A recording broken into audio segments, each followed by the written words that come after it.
Thank you again for joining us today for this final session of the 2022 AgrAbility National Training Workshop Encore webinars. My name is Paul Jones. I manage the National AgrAbility Project, which is headquartered at Purdue University. And our topic today is on low-stress marketing for farmers. Our presenter, Andrea Klahn from AgrAbility of Wisconsin. Some of you may not be familiar with AgrAbility. We are sponsored by the U.S. Department of Agriculture. And our focus is on helping people in agriculture that have some type of disability or functional limitation. Every one of the AgrAbility projects around the country is a partnership between a land-grant university and at least one nonprofit disability services organization. There are currently 21 of those state projects around the country. And in addition, there is one national AgrAbility project. Again, that's here at Purdue University through the Breaking New Ground Resource Center. And our partners on that national grant include Goodwill of the Finger Lakes, Osteoarthritis Action Alliance, AgriSafe Network, Colorado State University, and Washington State University. If you want more information about AgrAbility or other resources from AgrAbility, check out agrability.org.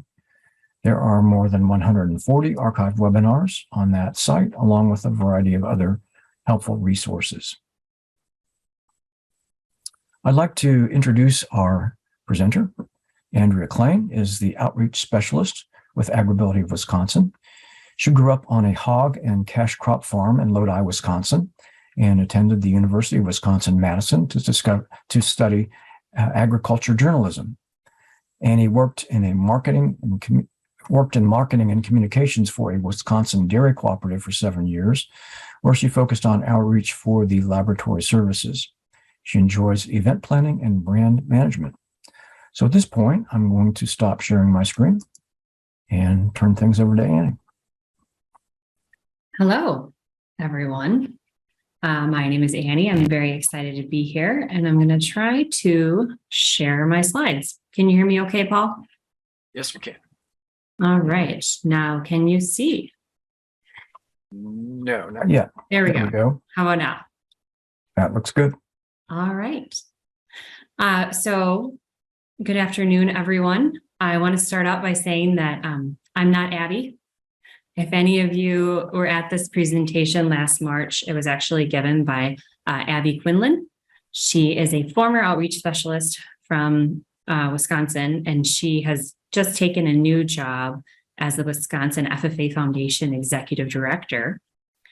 And if you know anything about FFA right now, then you know that it's National Convention Week. So she is in Indianapolis doing the convention stuff and wasn't able to do this. And so I am stepping in to present the material. So I do want to give Abby a lot of credit for the wonderful content that she has put together here today. So I'm Annie. I'm with AgrAbility of Wisconsin. Grew up in Wisconsin on a hog farm and went to the UW here. I worked in marketing for 7 years. And then I took 4 years off and I stayed at home with my children. I was a stay-at-home mom for 4 years, and now I'm back in the industry. I just started in August. And honestly, this presentation has just been full of wonderful ideas and content for me, new in my role and back here to really jumpstart my marketing. And so let's get to it. Low stress marketing for farmers. Let's see. Give me a second. I need to slide this over. There we go. How's this? So our objectives. So this is just a basic understanding of marketing for small farms. We're going to go over a few strategies and we're going to talk about some tools. So marketing basics, right? Find your niche, select your mediums, focus on content pillars, use targeted hashtags, streamline your content, repurpose, automate, and batch. So now we're going to break those down and go over each of them individually. So number one, find your niche. What is it that you do and you do well and you want to tell people that you do? It's hard to be everything to everyone, although I find with agriculture and farmers, you wear a lot of hats and you do a lot of things, but when it comes to your business plan and to marketing, it's really important to have a niche, focus on it, build your base, and then grow. So, Rome wasn't built in a day and brands aren't built in a day. So if you want to take the example of even like Starbucks, what did they do? They just did coffee. They have hundreds and hundreds of SKUs now, but they started out with their niche of really good coffee and, over decades have grown. So that's probably a great starting point if you don't know your niche to think about. Next, select your mediums. In social media, there's a lot to choose from. So what platform do you want to use to reach out? Number one is, where are your clients? The people in the audience that you want to reach out to, where are they? And then you want to know who your audience is. So TikTok versus Facebook.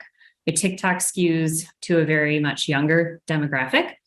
So if that's who you're going for, then that's a great platform to be on to get in front of that audience. So knowing the lifespan, the half-life of a post, I put this in here because I think it's important to be aware of how long your content, once you're posting it, stays available and in front of your audience. So they do say that the average lifespan of a tweet is like 23 minutes, and then it's gone from the news feed and something else has taken its place. Facebook, it's around 50 minutes. Instagram, it's around 20 hours. LinkedIn's 24 hours. Pinterest, 6 days. And a blog is almost 2 years. So when you're looking and choosing the medium that you want to work with, it's just a good thing to be aware of. You can say that social media is kind of a hungry beast, and depending on this half-life, how often do you have to feed the beast? Keep pushing content out there and putting new posts up there.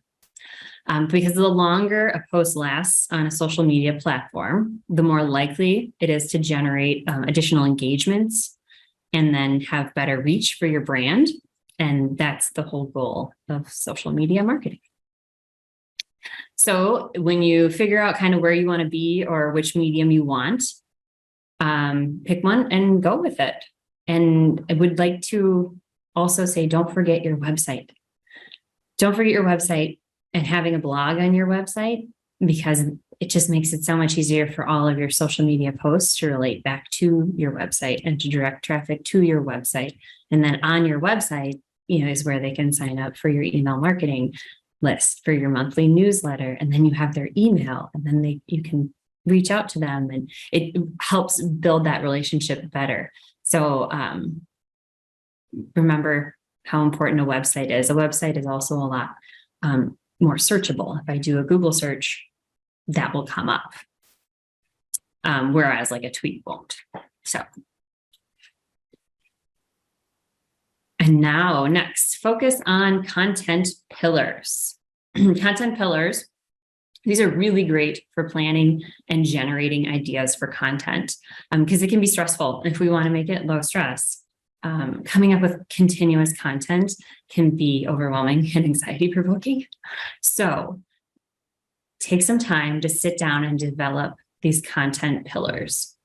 And then once you create them, you're developing that framework for your original content. And then you just have a list of pre-ready content to use. So sometimes content pillars can also be called like content buckets or like content hubs. It's kind of like your cornerstone content that you can keep going back to. If you have heard of that before, like a content bucket. So how do we do this? What do? You start with a brain dump. So you take out your paper or you bring up a Word doc or however, and you write everything down. So you write everything that you can think of about your business. So for this example of our presentation, my niche market would be goat yoga. So I'm going to write everything down about goat yoga and think about it. What do goats eat? What are breeds of goats? What are goats called? Kids, does, bucks, like just write everything down. And then you can take what you've written and segment it into sections to have like your content pillars. Another interesting way to do another type of pillar is to develop how-to pillars, like developing content based on how to do goat yoga or how to. So you can have how-tos and then develop that content. Or another type of pillar could be like a guide, like your guide to. I could have Annie's ultimate guide to goat yoga and then, talk about that. So your guide to goat breeds. And then another type of pillar to develop content from is the what is. What is goat yoga? What is, so then you sit down and you write this all down and really get a great amount of content and ideas in one spot that you can pick through. And then it's less stressful as you're going through your year and thinking about developing content of like, oh yeah, I haven't written about a how to feed a goat. So I put in here, XYZ. I will pull from that for my marketing on my social media this month. This is one of my first webinar presentations, and it's really hard not being able to see everyone. So I'm hoping that this is tracking and that everyone's seeing this okay. Next on the list, using targeted hashtag. What's a hashtag, right? It's the pound sign and then words after it.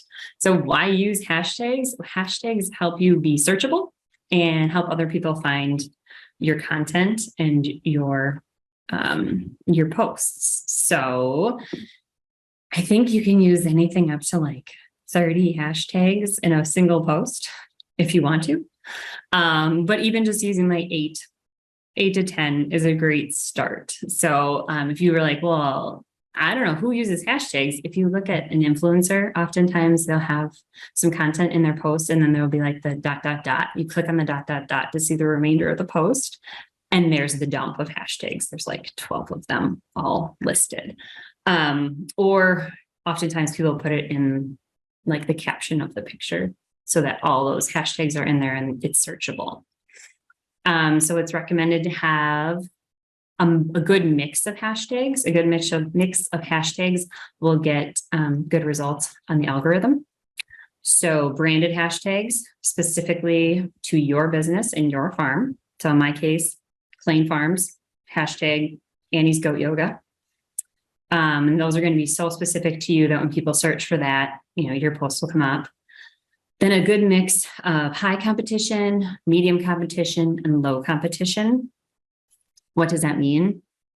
So a high competition hashtag is one that's really generic and that a lot of other people are using. For example, hashtag Throwback Thursday. So it's even estimated like a high competition hashtag is one that has like over 1 million posts with that hashtag. A medium competition is obviously less, and then a lower competition would be very specific to your business, more specific. Low competition hashtags have more like 80,000 posts instead of 1 million. And that would be like a Lodi goats or something more specific. So when doing this, you can kind of do the same idea with the brain dump of getting all your hashtags listed out. Get them all listed out, have them down, and every time you post, you grab your list of hashtags and choose your hashtags. It's all right there. It's predetermined.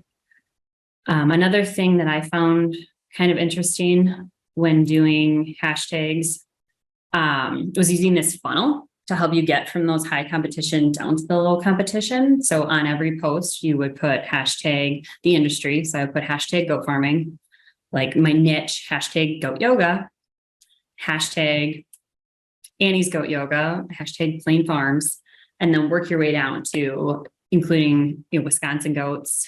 And then even specifically, if this was for an event, it could be like hashtag holiday with goats if I was working to promote my specific holiday event to come to my farm to have goat yoga for Christmas or something along that line. So I really liked this visual of looking at, okay, you go wide and then come down to the specifics. And then you right there, you already have 5 hashtags to include in your post, which will increase, the searchability and then the likelihood that your content gets a view. So all this content, how do we handle it? What do we do with it all? And this is a really strong recommendation from Abby, and I would second it, is get yourself a Canva account if you don't already. Canva is a really great website that helps with design. So they have templates. You can go in there. This presentation was actually developed on Canva. It looks just like PowerPoint, but Canva also has templates for Pinterest specifically. So social media each have their own like ideal specs for a post. So like the sizing and the resolution and different things like that. But if you go to Canva, you can create, a Twitter post, a Facebook post, and Pinterest post using the pre-made templates that are already there. It just makes it so much easier. So streamlining content creation, I do echo getting an account there, signing up, checking it out. For content creation, another great suggestion, if you're stuck, is to go to answerthepublic.com. This was really cool when I just typed in goat yoga, and it comes up with all of the relevant things that people are actually searching for. So then you can answer the questions, like people are typing in, what is goat yoga? How much does goat yoga cost? So I can use that to then make a post that's very specific about how much does goat yoga cost? Well, the average goat yoga class is $10, but today and this week only, we're having a promotion. Bring a friend, it's half off. So you're like answering the question that is getting searched, and you're talking about your promotion in a post to kind of relate it back to you. So it's just great for the questions. Go and type your business in and see the questions are funny. Like, is goat yoga safe? Does goat yoga hurt the goats? That's great content to put, and something I wouldn't have thought of at all. So I recommend answerthepublic.com for content ideas. And then here's that example of creating with Canva. So it already has the formatted templates that make it easier. So we want this to be less stressful. Then don't make me remember what size the image is supposed to be for 4 different platforms, because it's a lot and it's changing, and Canva just helps with that.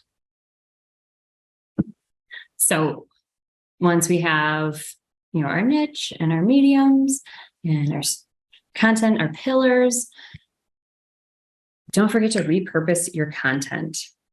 So this is a great way to use one piece of information and then put it everywhere, broadcast it all around. You start with that funnel again at the top with a blog post. A blog post will be longer, more text, but then you can pull, 3 to 5 quotes from that piece and use that for 3 to 5 different social media posts. And then you're not having to come up with totally new content every time. You're just moving it all around and sharing it and reframing it sometimes. So even just doing a quick video can be helpful to repurpose your content. You have a quick video that you took at Harvest last year and you can use it again. Videos are, even just short ones like 10 seconds, are trending right now and are getting some really good interactions. And then remember, it's estimated only about 7% of your followers see everything that you post. So it's okay if you reuse that thing from Harvest last year when you had a picture on the combine at sunset. You can use that again 12 months later and it can still be fabulous. So you don't have to worry or stress about, I forgot to take a picture at this. Well, it's okay. Just use one from last year if it was, quality, and especially if it got a lot of views or someone liked it. Because number 6 on here, it says, remember that article that was so popular last year? Great. Update it a little, post it again. Do it again because it worked. And that makes things a lot less stressful when you can go back to, this bucket of information and content that you already have. The next way to make things less stressful is to automate. So when it's your off season and you have time to sit down and create content, then plan it out. You can go into Facebook and there's a calendar in the Meta Business Suite.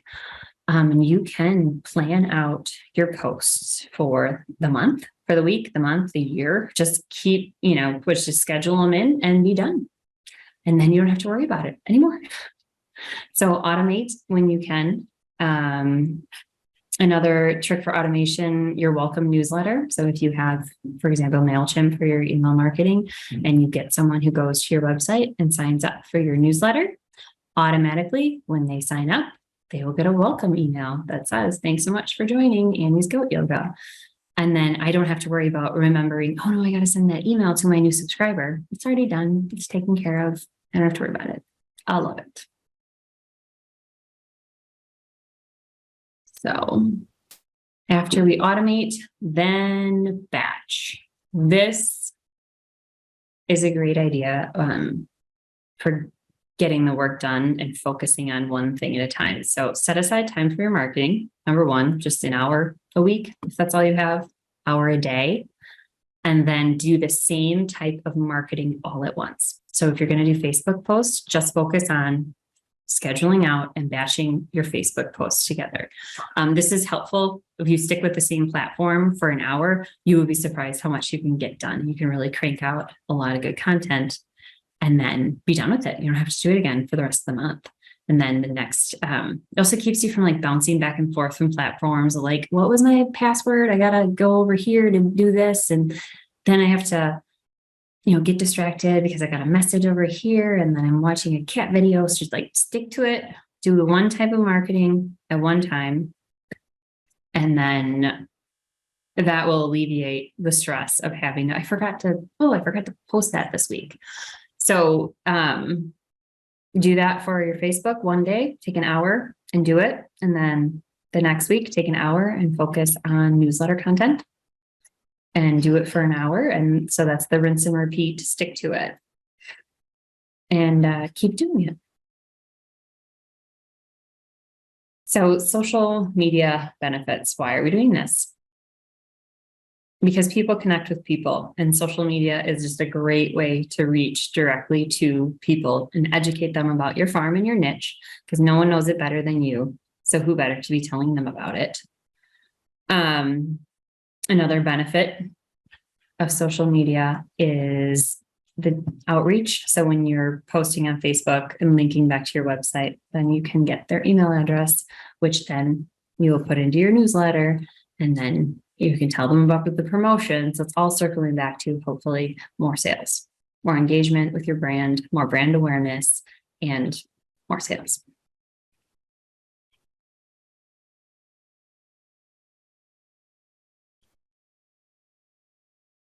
So social media strategies, start small and focused. If this is overwhelming or you think, oh my God, what am I doing? Just start small and say, this week I want to post, this month I want to do 4 posts, 1 a week. And I'm going to just choose a cute goat and take a picture of me next to the goat.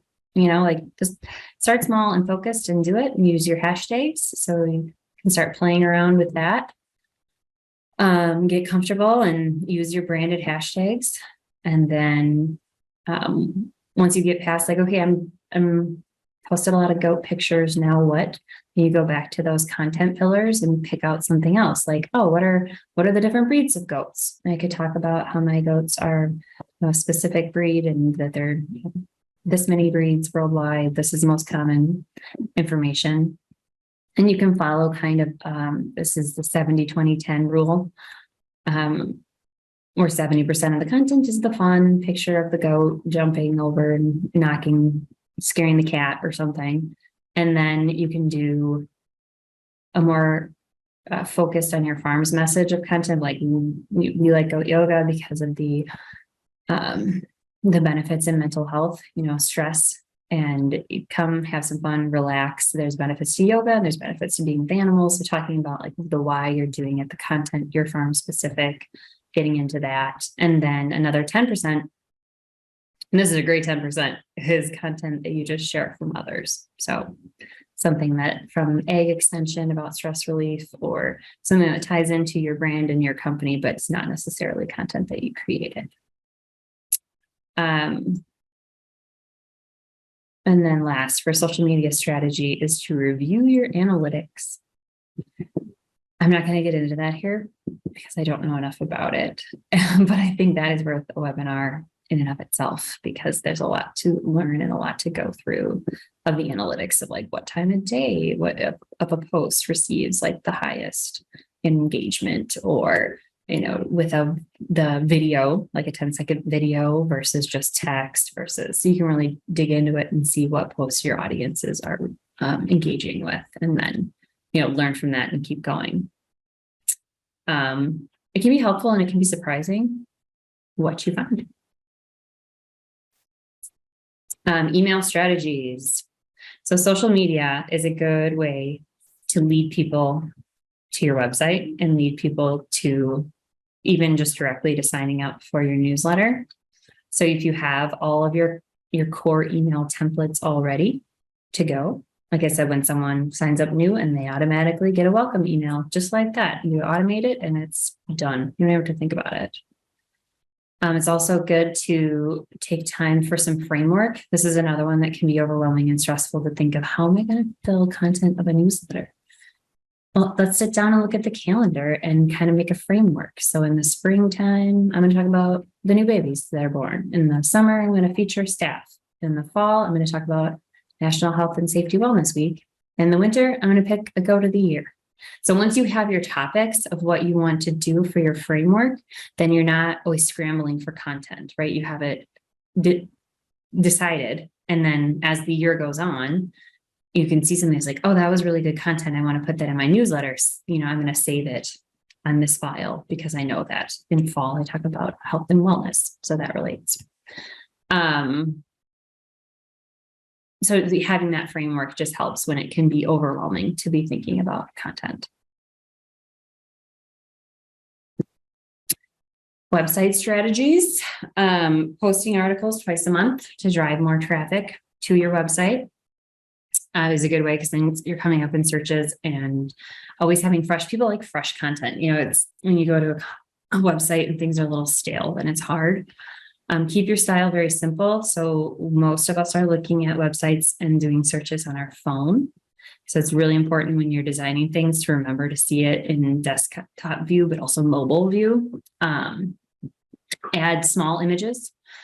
Images are great. Images are really good, but if we're all doing it on our phone and using data, just the smaller size helps with uploads.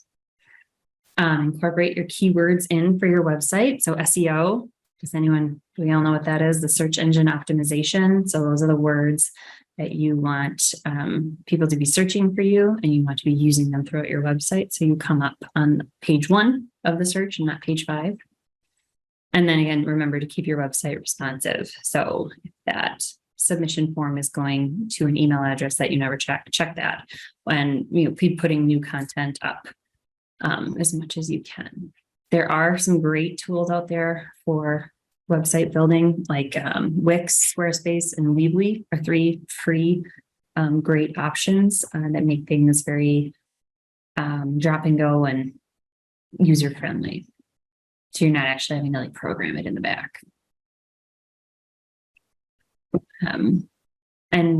So to go off of that, the tools for marketing, I just mentioned websites. There's a lot of free websites. So the first tool we talked about was Canva. That basic membership is free. And then if you get more sophisticated and you like what you're doing, you want to pay for more, that gets more and more features are tied in there. Jasper, which used to be called Jarvis. And this helps with content development. If you ever feel stuck or have writer's block, Jasper actually uses artificial intelligence, like AI, to continue writing. So if you put in your content, then they'll write for you. And then it's a great way to get unstuck. The websites, MailChimp is free for the most basic. And then as you grow and do more, it's kind of a pay your way. And then Google Analytics, if you want to look into that and see what people are searching and clicking on, and answer the public. I think you only get to have a couple searches, a couple questions a month for the free version, but that's another great tool for helping develop content. So that concludes the slides. I think I went through them really fast, but I would love to know if anyone has questions or if we had anything with that. Mostly, I think that the biggest takeaway is that if you want to reduce the stress, taking the time to plan it out, develop your pillars so you have ideas to generate from, and then creating those frameworks to go off of. So then you have something to go back to, and automating as much as possible. Thanks so much, Andy, for your sharing. We do have time for questions. Again, you can enter those in the chat area, or if you'd like to raise your hand, we will try to unmute your microphone so you can ask a question verbally.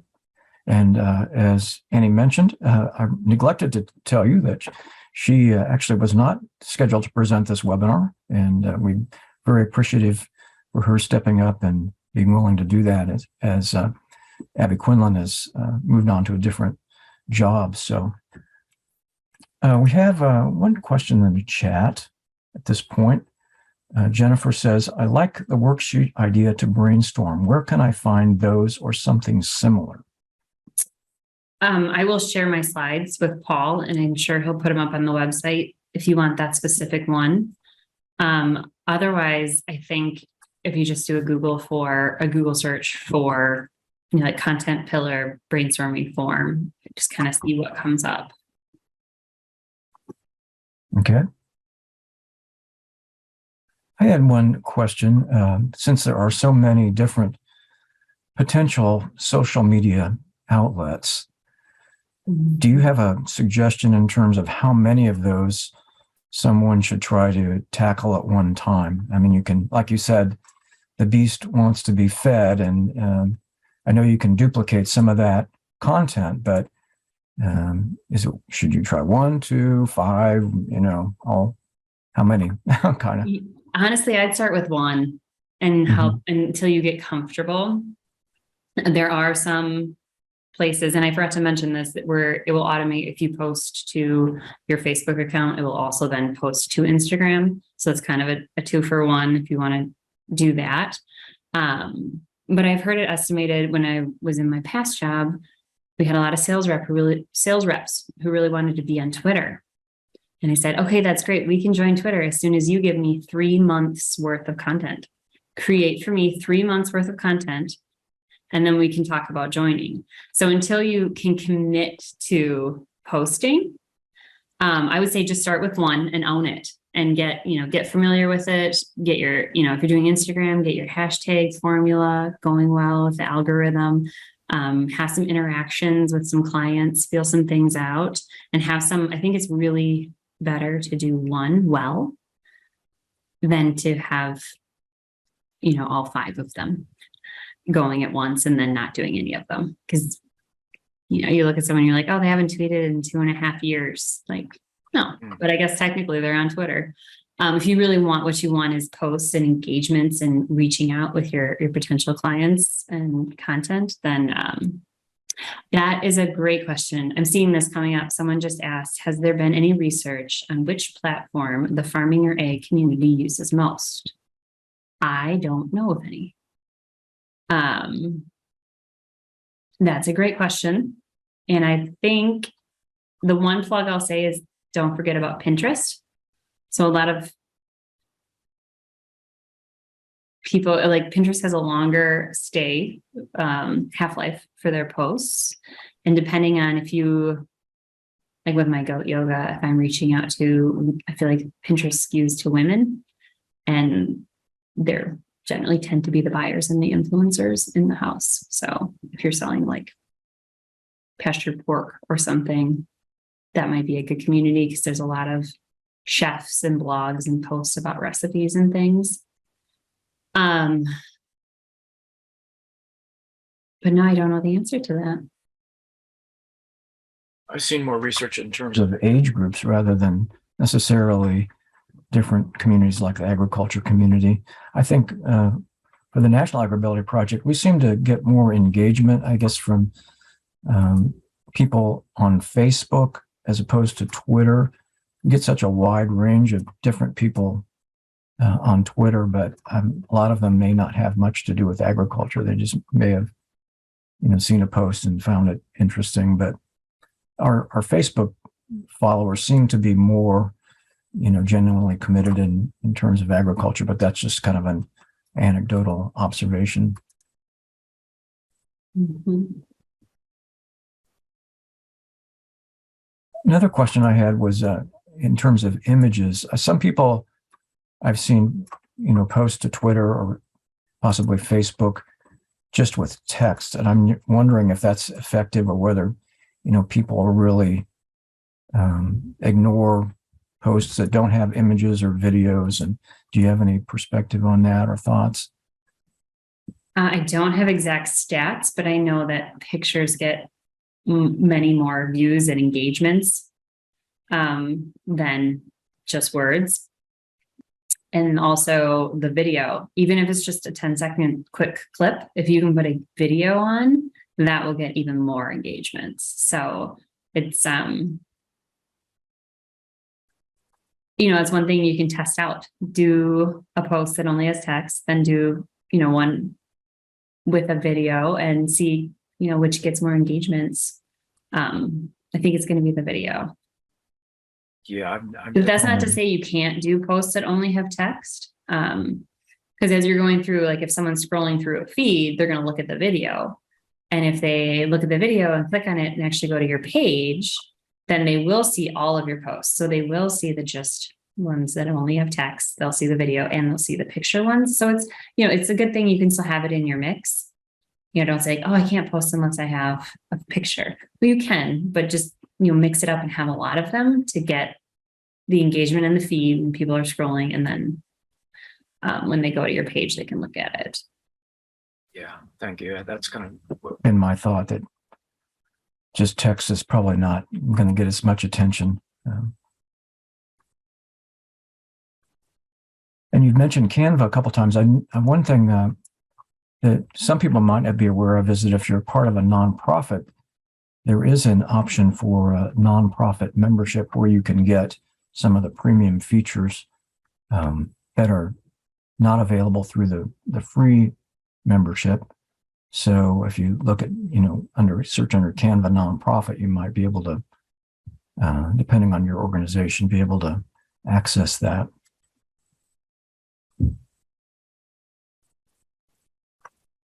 That's good to know. I'm actually still using the free one. So. Mm-hmm. Yeah, universities are kind of on the border as to whether they qualify or not. Mm-hmm.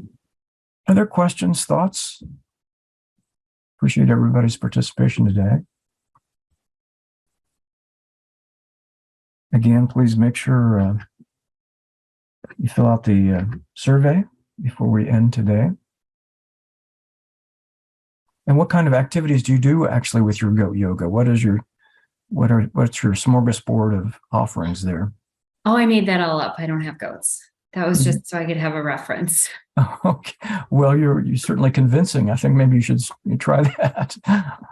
Yeah. It's actually what I'm going to do is go and do this all for AgrAbility of Wisconsin. I'm going to do the brain dump and, really work through the frameworks and the pillars. And I'm actually really excited to do this for AgrAbility. Mm-hmm. So I think it's just so nice to have that reference. Like, even if it's just an hour a week, taking an hour a week to put time into one thing. But this content from Abby was amazing. Yeah, I agree. If you can kind of dedicate that hour or whatever you've got and consistently do it, that seems to be an effective way of getting things done. Okay, any other questions before we end for today? Just one other reference I'm not sure if people on here are other AgrAbility staff, But I know the National AgrAbility just had that virtual state farm postings in October. There's just so much good content on that.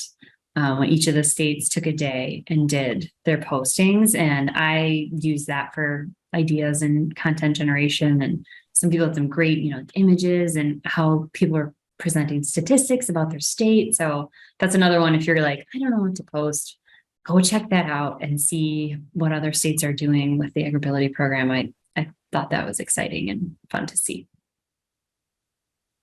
Yes, we've done that for 3 years now, and I think we've gotten some really good publicity and outreach through those posts. So we appreciate all the different AgrAbility projects participating in that. Well, I will check the chat one more time. Again, if you want to raise your hand, you can do that. It doesn't look like there are questions right now. So again, I'll say thank you to Annie for her presentation today. And we are recording and we'll be archiving. So with that, I think we will say goodbye to everyone for the remainder of the day, and we wish you a good day. Yes, thank you. Thank you, everyone.